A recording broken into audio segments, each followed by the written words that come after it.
dynamique espace de rencontre, de formation, de réflexion et d'échange pour les professionnels des médias, œuvre quotidiennement à la promotion de la liberté de la presse, du professionnalisme et de l'éthique journalistique. Elle constitue également un cadre privilégié pour le renforcement des capacités des acteurs du secteur et pour le dialogue entre les différentes composantes de l'écosystème médiatique. Cette visite représente une opportunité importante pour partager avec vous les missions de notre institution, les défis auxquels nous sommes confrontés, mais également les ambitions que nous portons pour contribuer davantage au développement d'un paysage médiatique moderne, crédible et surtout responsable. Monsieur le ministre, au cours des 2 dernières années, la Maison de la Presse a enregistré des résultats significatifs au profit des médias sénégalais et africains. Nous avons notamment initié et organisé le Salon international des médias d'Afrique, devenu un cadre majeur de rencontres, de réflexion et de coopération entre les professionnels du continent. La première édition du CIMA a réuni des participants venus de 27 pays africains, témoignant de l'intérêt porté à cette initiative.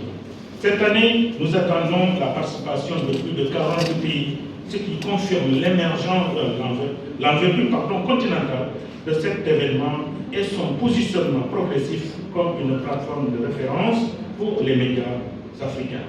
Outre le CIMA, nous avons mis en œuvre plusieurs activités structurantes qui contribuent au rayonnement et à la professionnalisation du secteur des médias.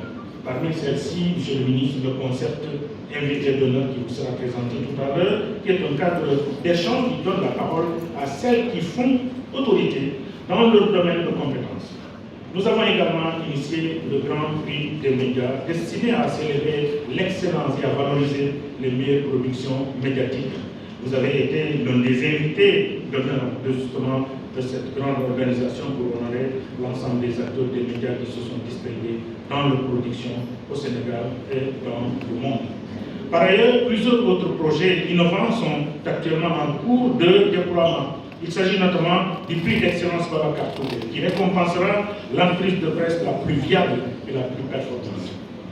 De l'expo-vente livre de presse destiné à promouvoir les ouvrages écrits par les journalistes, ainsi que du projet Le Reportage, un concept novateur de rencontre, de visionnage collectif et de décryptage de grands reportages télévisuels portant sur des sujets complexes, sensibles ou d'intérêt public. Par ailleurs, la Maison de la Presse a développé un important programme de formation et de renforcement des capacités des journalistes, techniciens, communicants et responsables d'entreprises de presse. Ces sessions ont porté sur les nouveaux médias, le journalisme numérique, la production de contenu multimédia, la lutte contre la désinformation, l'intelligence artificielle et les nouvelles pratiques professionnelles. Dans cette dynamique, nous avons créé le Centre de perfectionnement et de renforcement des capacités qui ambitionne de devenir un outil permanent au service de la professionnalisation des acteurs des médias et de l'adaptation de notre secteur aux mutations technologiques en cours.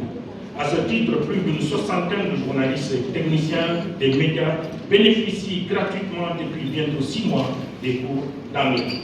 Cette initiative vise à renforcer leurs compétences, à élargir leur accès aux ressources internationales et à mieux les préparer aux exigences d'un environnement médiatique en constante évolution.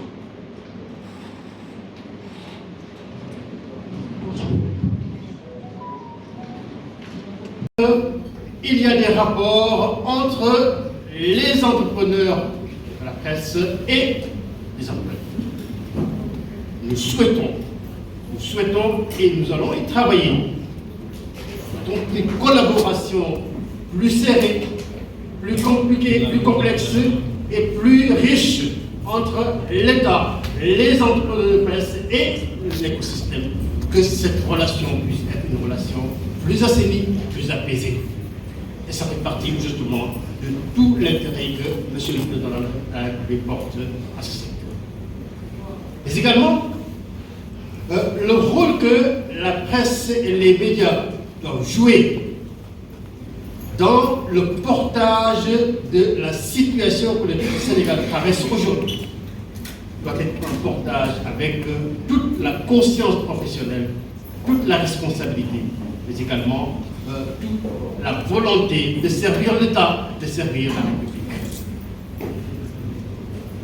Je vais donc terminer en vous félicitant, en vous remerciant et à vous manifester toute la disponibilité, toute notre disposition à collaborer, à enrichir la collaboration déjà existante et porter ensemble justement les missions qui sont les vôtres dans les programmes, dans les ambitions, mais également dans tout ce qu'il faut faire pour que l'État puisse vous accompagner davantage dans les programmes, dans l'amélioration de la gouvernance du secteur.